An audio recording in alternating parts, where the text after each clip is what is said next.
Hello दोस्तों, आपका स्वागत है हमारे संविधान का पार्ट 3 में। तो अब तक हमने पिछली जो दो वीडियो को देखा, उसमें हमने यह जाना पंखा बंद उसमें हमने ये जाना कि संविधान के प्रकार क्या है, संविधान कहते किसे हैं, मतलब कि एक अच्छा बेसिक हमने स्ट्रक्चर तैयार कर लिया संविधान को समझने के लिए। अब जो उसमें हमें आगे चलना है, उसमें फिर मैंने आपको कुछ शब्दों को भी समझाया। कल मैंने कुछ शब्द थोड़े समझाए, थोड़े से नहीं समझाया, कुछ शब्द मैंने वो इसलिए समझाया क्योंकि जब संविधान की प्रस्तावना हम पढ़ेंगे तो प्रस्तावना में काफ़ी सारे वर्ड वहाँ ही क्लियर हो जाएंगे, तो ताकि ज़्यादा मेहनत ना लगे। प्लस कल थोड़ी टेक्निकल खराबी आ जाने के कारण तो वीडियो पूरी नहीं बन पाई, तो इसलिए मेरे को छोटी वीडियो में सब कुछ कराना पड़ा। यही बात थी, ठीक। तो आज सबसे पहले तो मैं आपको चैप्टरों के नाम नोट करा देता हूँ कि हमें क्या क्या पढ़ना है, इसके अंदर क्या क्या जान लेना है संविधान के अंदर, मोटा मोटा हिसाब किताब तौर पर, ठीक है जी। तो सबसे पहले हम पढ़ेंगे यहाँ पर इसका संविधान का, भारत के संविधान का जो संवैधानिक विकास है वो कैसे हुआ। तो पहला चैप्टर जिसके अंदर में पढ़ना है वो लिख लेंगे आप इसके अंदर, जो मतलब पहले हमने वो पढ़ा अपने संविधान के प्रकार। उसके बाद में जो हमें आगे पढ़ना होगा जिसके अनुसार चलेंगे, हम पॉइंटों के अनुसार चलेंगे, किस चैप्टर में कितने पॉइंट्स हैं। देखिए, सबसे पहले आपको चैप्टर का नाम नोट्स करूँगा। सबसे पहले मैं आपको चैप्टर का नाम नोट कराऊंगा, ठीक है। फिर उस चैप्टर के अंदर कौन कौन से बिंदु हमें पढ़ने हैं उनका नाम नोट करा के उन बिंदु को खत्म करते चलेंगे और हमारा क्या हो जाए खत्म। इस हिसाब से पढ़ेंगे तो हमें पता भी होगा कि हाँ पढ़ रहे हैं, और हम किसी बुक से भी मिला के हम पढ़ सकते हैं, ठीक है। तो सबसे पहला है हमारा भैया जो है जी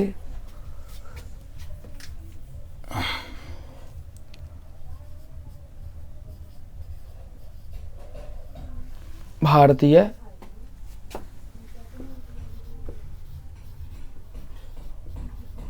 संविधान का विकास। तो भारतीय संविधान का विकास पढ़ना है। इसके अंदर भी क्या क्या पॉइंट है मैं आपको नोट करा दूंगा जब भी कल चलेगा, ठीक है। भारत संविधान का विकास, इसके अंदर इतिहास पढ़ेंगे, कैसे कंपनी आते हैं यहाँ पर, क्या क्या हुआ क्या क्या नहीं हुआ, इस चीज़ को पढ़ेंगे हम। पूरी कंपनी आ गई, कैसे कैसे आ गई, कैसे कैसे नहीं आई। फिर उसके बाद में हम पढ़ेंगे भारतीय संविधान का निर्माण।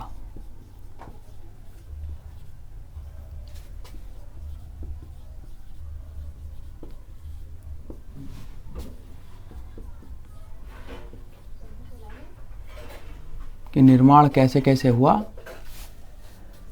निर्माण, ठीक है जी, निर्माण कैसे कैसे हुआ और उसमें क्या क्या प्रॉब्लम्स सामने आई और क्या क्या उन्होंने फेस किया, मतलब कैसे कैसे संविधान सभा बनी, उसमें अनुपात कितना था, कौन सी पार्टी का कैसा वर्चस्व था। तो ये चीज़ के बारे में भी हम जानेंगे। तो विकास में तो हम सबसे पहले इतिहास पढ़ेंगे कंपनी का। रेगुलेटिंग एक्ट है 1600 का राजलेख है, 1726 का राजलेख है, 1900 अधिनियम। तो फिर ये सभी जो हैं वो इसके अंदर आएगा, और ये कंपनी संविधान सभा कैसे बनी इसके अंदर पढ़ेंगे हम इस चीज़ को। फिर उसके बाद में हम पढ़ेंगे कि संविधान की प्रमुख विशेषताएं।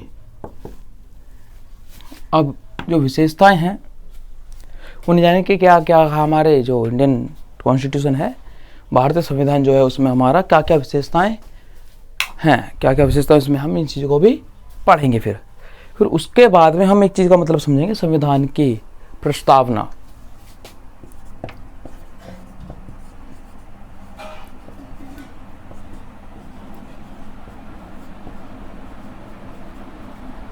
इन बिंदुओं को पढ़ते चलेंगे। प्रस्तावना से जुड़े हुए सभी प्रश्नों को भी देखेंगे थोड़े बहुत कुछ, ठीक है जी। भारत संविधान की प्रस्तावना में फिर हम देखेंगे, प्रस्तावना बोल देते थे, उद्देश्य का बोल देते, बात एक पढ़ेगी। फिर उसके बाद हम पढ़ेंगे नागरिकता।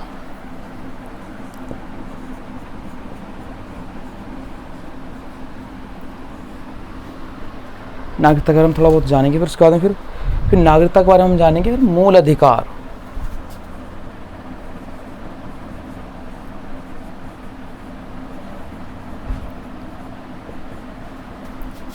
फिर मूल अधिकार के बारे में हम जानेंगे भैया जी राज्य के नीति निर्देशक तत्व, फंडामेंटल ड्यूटीज एंड राइट्स, दोनों चीज़ें को, ठीक है। तो राज्य के नीति निर्देशक तत्व, नीति निर्देशक तत्व, निर्देशक तत्व पढ़ेंगे हम। फिर उसके बाद में मूल कर्तव्य अपना,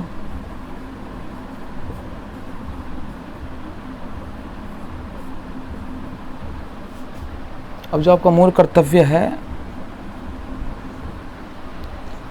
वो थोड़ा सा, मतलब कि आप एक हिसाब सोच लीजिए कि हमारी बुक की सीरीज के एम लक्ष्मीकांत में जितने भी चैप्टर आ रहे हैं लगभग मेरे ख्याल से हम सभी को थोड़ा थोड़ा पढ़ते चलेंगे, थोड़ा थोड़ा मतलब पढ़ेंगे सभी को ठीक तरीके से।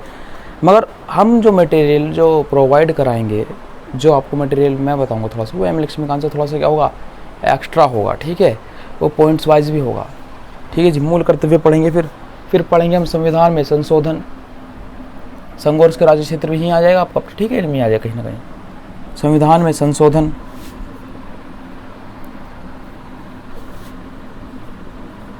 अच्छा मूल कर्तव्य होगा, नहीं तो संविधान संशोधन। फिर उसके बाद पढ़ेंगे हम संविधान की मूल संरचना, basic structure of Indian constitution.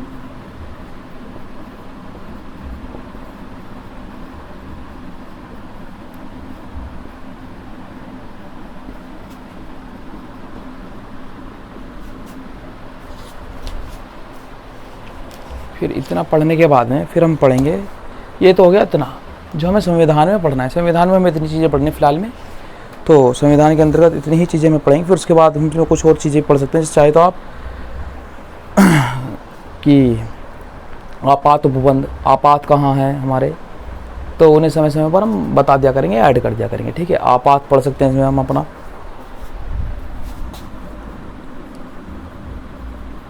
आपात के लिए क्या क्या उपबंध है संविधान में, हर संविधान में कुछ ना कुछ आपात के लिए उपबंध होंगे, ठीक है भैया जी। राजभाषा, विशेष प्रावधान, आरक्षण सब कुछ इसके अंदर हम पढ़ेंगे। तो ये सीरीज है आपकी जो हमें पढ़नी है, इसे नोट कर लीजिए। फिलहाल में जो कॉन्स्टिट्यूशन में पढ़नी है, भारतीय संविधान में हमें पढ़नी है, इनके लिए तारीफ आप जरा कह लीजिए, ठीक है।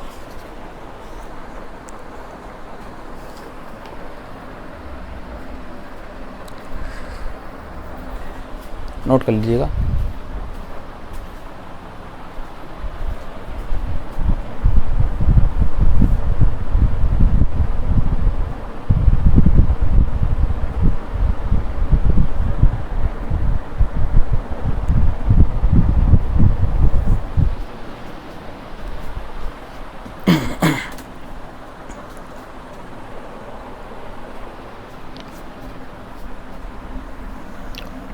तो सबसे पहले प्रथम भारतीय संविधान का विकास।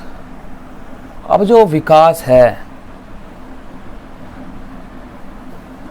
विकास जानने के लिए यदि आपको ठीक प्रकार से समझना है तो विकास दो प्रकार से पढ़ा जाता है। भारतीय संविधान का जो विकास है या इतिहास है, ऐतिहासिक पृष्ठभूमि है, तो जो संवैधानिक विकास है वो दो प्रकार से पढ़ा सकते हैं हम। एक होता है हमारा भैया EIC के अंतर्गत, EIC मतलब कि east India company, British east India company, ठीक है। दूसरा जो होता है वो होता है भैया ब्रिटिश क्राउन या ब्रिटिश महारानी या क्राउन, ताज के शासन के अंतर्गत।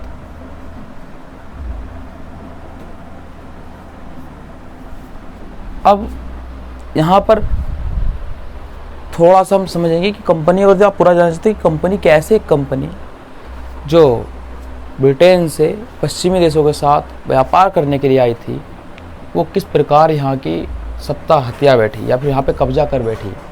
इसकी एक बहुत लंबी कहानी है, यदि आप चाहते पूरी कहानी सुनाई जाए तो फिर आपको पूरी कहानी बताइए, कोई दिक्कत वाली बात नहीं उसमें भी, ठीक है। तो इसमें हमें जो जो पढ़ने हैं, ठीक है, सबसे पहले वो नोट कर लीजिएगा। तो थोड़ा सा हम देखेंगे पहले इतिहास, 1600 से 1600 ईस्वी मतलब कि का राजलेख, इसके तहत कंपनी बनी थी, ठीक है। और यहाँ से चलने तक बहुत, मतलब कि ये काफ़ी लंबा जाएगा, वैसे इसके बारे में दिया नहीं होता काफ़ी हद तक डिटेल में, मगर हम इसे थोड़ा सा डीपली पढ़ाएंगे। कंपनी कैसे कैसे आई, कहाँ कहाँ उसने फैक्ट्री खोली और कहाँ कहाँ उसे कैसे कैसे संबंध स्थापित किए, ठीक है। 1600 का राज, फिर 1600 के राजलेख के बाद फिर हम पढ़ेंगे 1726 का राजलेख,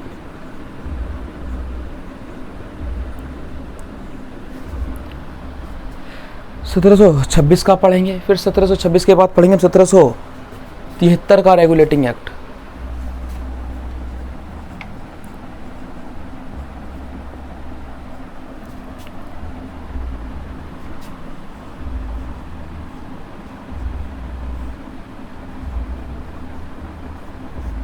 एक्ट फिर उसके बाद पढ़ेंगे 1781 का act of settlement.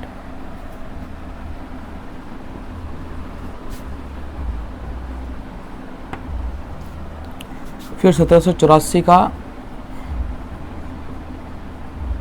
Pitt's India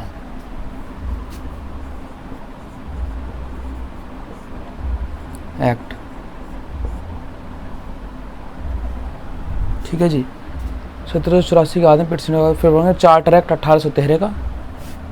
beach में जो कुछ आते हैं तो हम बता देंगे आपको। चार्टर एक्ट 1813 का चार्टर एक्ट भी पढ़ेंगे इसमें।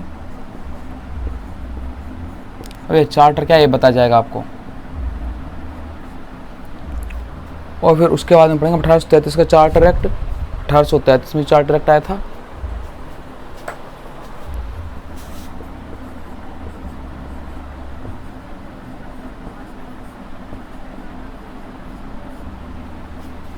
फिर 1833 के बाद में हम पढ़ेंगे 1853 का राजलेख या चार्टर एक्ट। बात तो ही पड़ेगी आपकी भैया जी।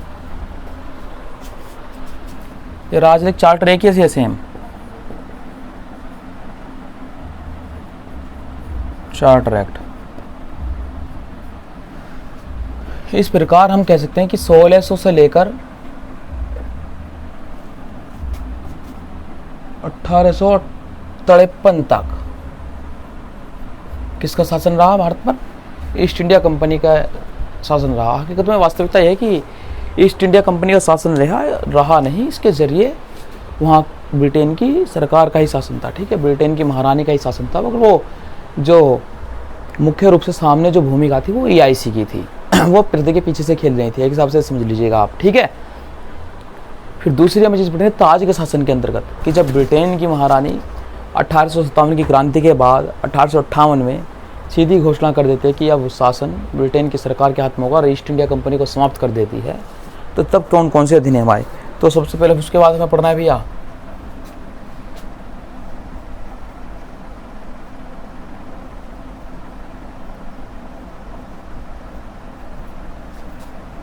Government of India act 1858। अब 1858 में आया गवर्नमेंट ऑफ इंडिया एक्ट। देखिए यहाँ तक अभी से पहले कंपनी राज चार्टर सब इसमें आ रहे हैं, और उसके बाद क्या आएगा सकल भैया? Government of India act. ठीक है। इसके बाद फिर उसमें पढ़ना है फिर इंडियन काउंसिल एक्ट।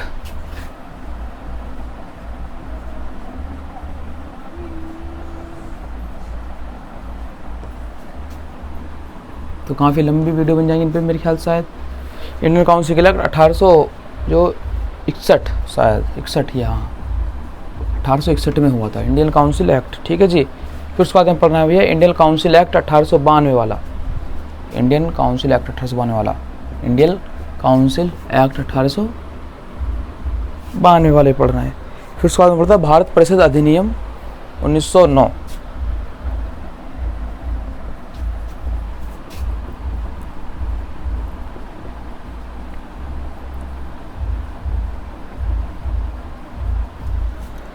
फिर उसके बाद में पढ़ना भारत सरकार अधिनियम 1919। भारत सरकार अधिनियम 1919 और सेम भारत सरकार सेम पढ़ना है। फिर भारत सरकार अधिनियम 1935 पढ़ना है। फिर उसके बाद फिर हमें पढ़ना है अगस्त प्रस्ताव।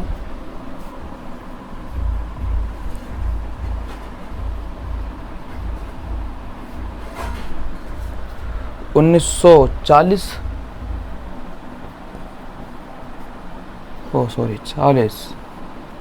फिर उसके बाद पढ़ रहा है मैं भैया क्रिप्स प्रस्ताव।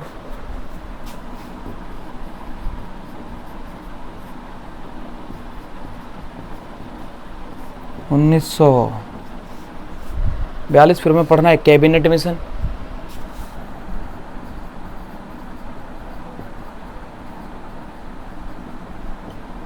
फिर हमें पढ़ना है माउंटबेटन योजना। माउंटबेटन योजना।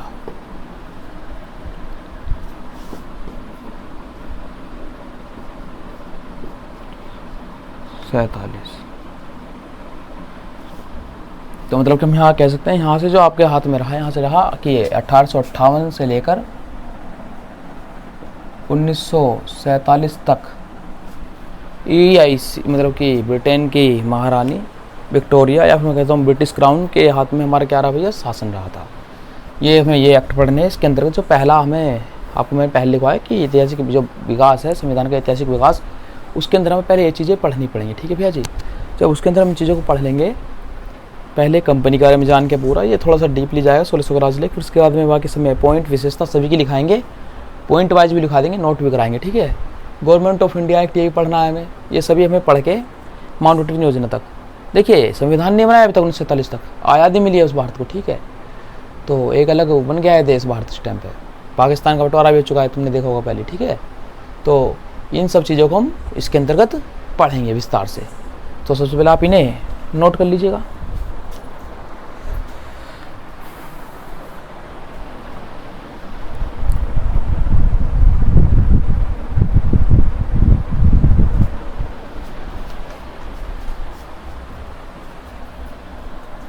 ले लिया आप सभी ने स्क्रीनशॉट, ले लीजिए जल्दी से।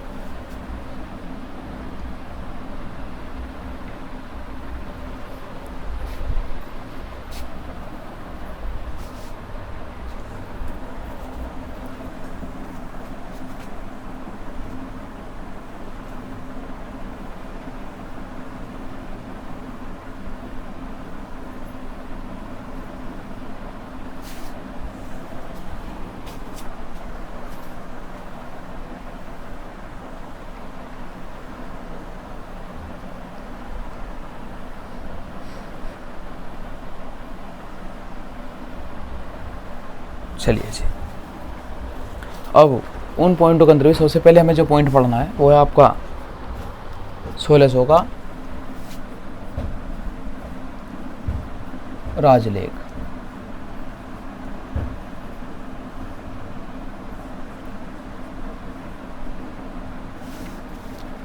इसे पूरा हम विस्तार से पढ़ेंगे। ठीक है।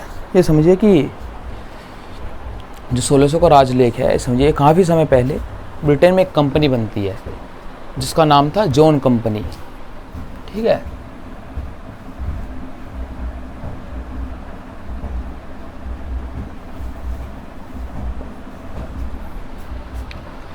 जॉन कंपनी आती है। ठीक है। बन के हमारी, जब वो जॉन कंपनी बन के वहाँ से, जब जॉन कंपनी बनते हैं यहाँ पर, उन्हें अच्छा मुनाफा होता होगा कुछ व्यापारी संघों को जो मिला के, व्यापारी साथियों को मिला के जॉन ने इनका गठन किया था, सर जॉन ने। तो इसलिए इसका नाम जॉन कंपनी उन्हीं के नाम पर भी रख दिया गया। अब यहाँ पर जब ये कंपनी बन गई तो बात थी 31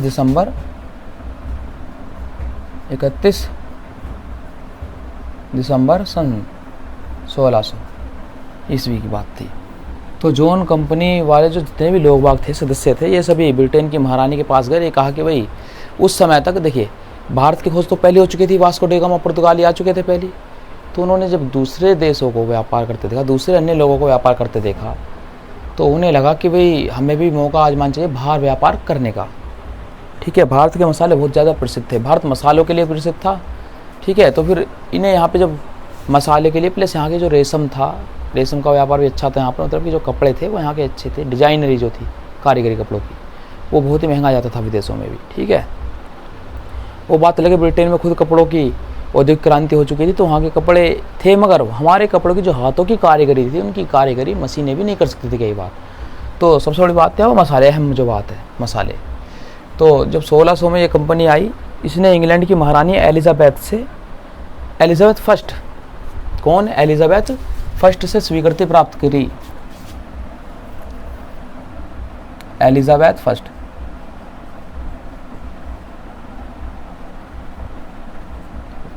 जो थी स्वीकृति प्राप्त करी, और 15 से 21 वर्षों तक के लिए, कुछ किताबों में 15 वर्ष है, कुछ में 21 वर्ष है। जब आप विकीपीडिया पढ़ा तो 21 वर्ष पे आता है। ठीक है। तो 15 से 21 वर्ष, हालांकि इतने वर्ष नहीं पूछ जाते। तो फिर व्यापार करने की, पश्चिमी देशों से व्यापार करने के लिए अनुमति प्रदान की इन्होंने। प्रदान कर ली अपने लिए। तो ये ठीक है, इन्होंने कंपनी के लिए अनुमति प्रदान कर ली एलिजाबेथ फर्स्ट से। अब थोड़ा सा एलिजाबेथ फर्स्ट के बारे में जानते हैं। तो एक क्वेश्चन है, समझ लीजिए, जब बता ही रहा हूँ तो फिर आपको थोड़ा सा, एलिजाबेथ फर्स्ट के आर्थिक सलाहकार थे, इनके आर्थिक जो सलाहकार थे, इनको जो सलाहकार थे वो थे सर थॉमस ग्रेशम। ये नोट नहीं करना हमें, बस अलग ही बस समझ लेना थोड़ा सा भैया, सर थॉमस ग्रेशम। अब ये क्यों बता रहा हूँ मैं आपको, जब आप इकोनॉमिक्स पढ़ेंगे तो उसमें सर थॉमस ग्रेशम का नाम जरूर आता है थोड़ा बहुत, और फिशर का समीकरण भी आता है उसमें। तो सर थॉमस ग्रेशम जो हैं, इन्होंने एक नियम दिया था, उसे कहा था ग्रेशम का नियम। अब जो ग्रेशम का नियम है वो क्या है, उनका कथन था कि बुरी मुद्रा अच्छी मुद्रा को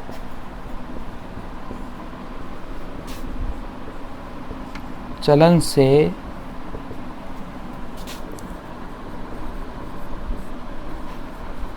बाहर कर देती है। तो यह था उनका महत्वपूर्ण कथन कि जो बुरी मुद्रा है वो अच्छी मुद्रा को चलन से बाहर कर देती है। इसके पीछे कहानी है कि जब इंग्लैंड की महारानी एलिजाबेथ प्रथम बनी, जो वे बनी, अपनी महारानी बनी अपने समय में, तो उनके पूर्वजों द्वारा चलाए गए सोने के सिक्के वो घिस चुके थे। ठीक है, जब वो घिस चुके थे तो महारानी ने सोचा क्यों ना हम नए सिक्के चला दें, और उन्होंने नए सिक्के चलाए। मगर नए सिक्के चलाने के कुछ दिनों बाद उन्होंने देखा बाजार में एक भी नया सिक्का जारी नहीं था। मतलब कुछ नए सिक्के इतनी मात्रा में जारी नहीं थे जितने पुरानी मात्रा में अधिक थे, पुराने वाले ही सिक्के चल रहे थे अब भी। तो इसका उन्होंने रीज़न पूछा, अपने आर्थिक सलाहकार सर थॉमस ग्रेशम से पूछा कि पता लगाइए सिक्के क्यों नहीं चल रहे। तो इन्होंने जब पता लगाया तो इन्हें बहुत सारे रीज़न सामने आए। सबसे पहला रीज़न ये था कि जो पुराने सिक्के थे चलकर वो चलकर घिस चुके थे, पुराने हो चुके थे, और जो नए सिक्के आए थे वो पूर्ण थे, वजन में नए थे। तो जो इंग्लैंड की जो औरतें थी उनके राज्य में, उन्होंने उन्हें पिघला कर गहने बनवा लिए अपने लिए। पहला रीज़न तो ये निकला। दूसरा रीज़न ये कि कुछ लोगों द्वारा उन पर तो विश्वास था नहीं मुद्रा पे क्या चलेगी, मगर पुराने सिक्के अधिक पुराने हो गए तो कभी भी वो आगे चल कर ना चले, इसलिए पहली पब्लिक पुराने नोटों को निकालने लग गई, वहाँ की पुराने सिक्कों को निकालने लग गई बाहर। फिर तीसरा रीज़न ये पाया गया, कुछ लोगों ने उसे कलेक्ट कर ले दिखाने के लिए। तो ये नियम अभी वर्तमान समय में भी जारी रहते हैं। जैसे कि आपके पास में मान लीजिए 2 नोट हैं, एक 100 का टेप लगा नोट है, एक आपके पास में बिल्कुल नया नोट है करारा। तो सबसे पहले आप सोचेंगे कि वो टेप लगा जो नोट है वो चल जाए। तो वहाँ पर जो चलन में आया कौन सा नोट आया, ख़राब नोट आया, मगर जो अच्छा नोट है उसकी वैल्यू क्या होगी, ख़त्म हो गई। तो इसलिए कहते हैं बुरी मुद्रा अच्छी मुद्रा को चलन से बाहर कर देती है। समझ में आया इतना, बस याद रखने वाली बात है, इसका ज़्यादा कुछ बात नहीं है। ठीक है, तो जब इन्होंने व्यापार करने के लिए अनुमति ले ली, उस समय कंपनी में 217 लोग भागीदार थे। 217 लोग भागीदार थे। ठीक है, 217 लोग भागीदार थे, और ये कुल पूंजी थी इनकी 30,133 पाउंड। ठीक है, 30,133 पाउंड की पूंजी थी उस समय पर इनकी। तो जॉन कंपनी जो पहले बन चुकी है उसके सदस्य फिर वो पूरे कंपनियाँ उठकर इसके पास आते हैं, महारानी एलिजाबेथ के पास आती हैं, और उसमें 217 भागीदार थे। उन्होंने पूंजी इतनी दिखाई अपनी, और कंपनी महारानी से कहा कि आप हमें पश्चिमी देशों से व्यापार करने की अनुमति दे दीजिए। तो महारानी ने एक राजलेख, अब राजलेख शब्द का मतलब क्या है, वह लेख जिस पर राजा की अनुमति प्राप्त हो जाए, वह वैधानिक पत्र, वो वैधानिक माना जाता था, कानूनी माना जाता था, वो कहता था राजलेख, शाही फरमान, या फिर उसके द्वारा इन्हें अनुमति मिल गई। तो राजलेख को ही कहा जाता है हमारा क्या भैया, चार्टर। तो चार्टर से प्रेशर होने की जरूरत नहीं। ठीक है, तो फिर ये चीज़ थी वो। तो इन्होंने उस कंपनी का नाम रखा ईस्ट इंडिया कंपनी, और यहाँ से स्थापना हुई हमारी ईस्ट इंडिया कंपनी की। ईस्ट इंडिया कंपनी की स्थापना हुई और वे चल दिए। उस समय पे जो इनके अध्यक्ष थे वो कौन थे आपके, लॉर्ड मेयर थे। लॉर्ड मेयर की अध्यक्षता में इन्हें भेजा था कंपनी का, जो कंपनी थी उसको लॉर्ड मेयर की अध्यक्षता में भेजा था। अब ये 217 भागीदार है, 217 सभी नहीं गए, 217 में से कुल 26 लोग गए, 26 लोग। अब 26 में कौन कौन, एक गवर्नर था आपका, एक उप गवर्नर था, और 24 अन्य सदस्य थे, और इसे ही कहा गया गवर्नर और उसकी परिषद।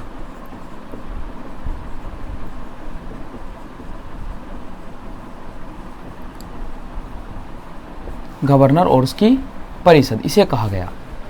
मतलब कि जब स्थापना EIC की हो गई 1600 में, स्थापना वर्ष भी इसका ये, ठीक है। जो अध्यक्ष जो थे इनके कौन थे? लॉर्ड मेयर, जो वहाँ से चल रही थी कंपनी। और जो लॉर्ड मेयर थे, कितने सदस्य चले थे वहाँ से? 26 लोग चले थे, ठीक है, व्यापार करने के लिए। मैन जो मुख्य आदमी थे 26 थे। एक गवर्नर था, उसमें एक उप गवर्नर था और 24 अन्य सदस्य थे। इससे कहा गया गवर्नर और उसकी परिषद कहा गया, ठीक है। यहाँ तक ये पॉइंट समझ में आया आप सभी को? बताइए, यहाँ तक कोई दिक्कत हो किसी को भी? चलिए, यहाँ तक कोई दिक्कत किसी को भी मेरे ख्याल से नहीं होगी, क्योंकि रिकॉर्डेड क्लास कमेंट लाइव में आते हैं ना, तो कुछ समय बाद लाइव भी लेने लग जाएंगे। आप सब्सक्राइबर बढ़वा दीजिए बस। तो अध्यक्ष थे लॉर्ड मेयर। तो ये क्वेश्चन कई बार पूछा जाता है, तो ठीक है, फिर से एक बार मैं रिपीट कर देता हूँ पूरी कहानी को। ब्रिटेन में एक कंपनी बनी, जॉन कंपनी।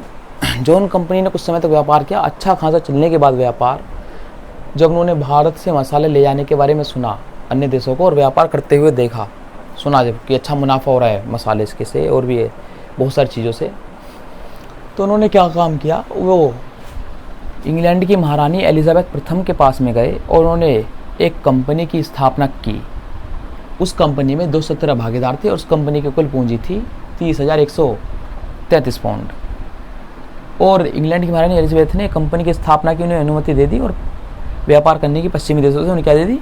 अनुमति दे दी। उस समय पर इस कंपनी के जो अध्यक्ष थे वो कौन थे? लॉर्ड मेयर की अध्यक्षता में उसे भेज दिया, भारत के लिए भेज दिया, पश्चिमी देशों के लिए भेज दिया, ठीक है जी। तो लॉर्ड मेयर थे और जो 26 लोग जो थे इसके अंदर, ठीक है, 26 लोग थे। 26 में एक गवर्नर था, एक आपका उप गवर्नर था, तथा 24 क्या थे भैया? आपके अन्य सदस्य थे। इसी को कहा गया गवर्नर और उसकी परिषद। तो इसी का नाम पड़ता है गवर्नर और उसकी परिषद। यहाँ तक सही आप कुछ क्लियर है भैया? सब बताइए जरा आप, यहाँ तक सब कुछ क्लियर हो तो फिर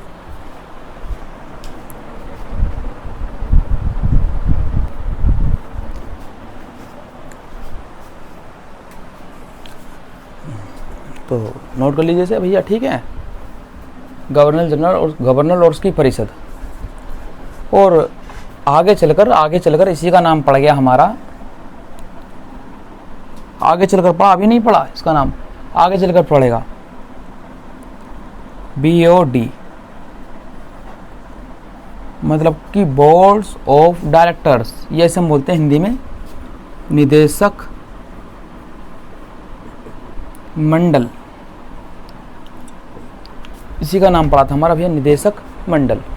इसी का नाम किसका? गवर्नर उसकी परिषद का आगे चल के नाम पड़ा निदेशक मंडल। तो भैया ये बताइए, ये चीज़ क्लियर है यहाँ तक अभी? तो अभी हमने जाना इतना सी बस थोड़ा सा कि कैसी कंपनी बनी। अभी वहाँ से कंपनी वो चल दी है।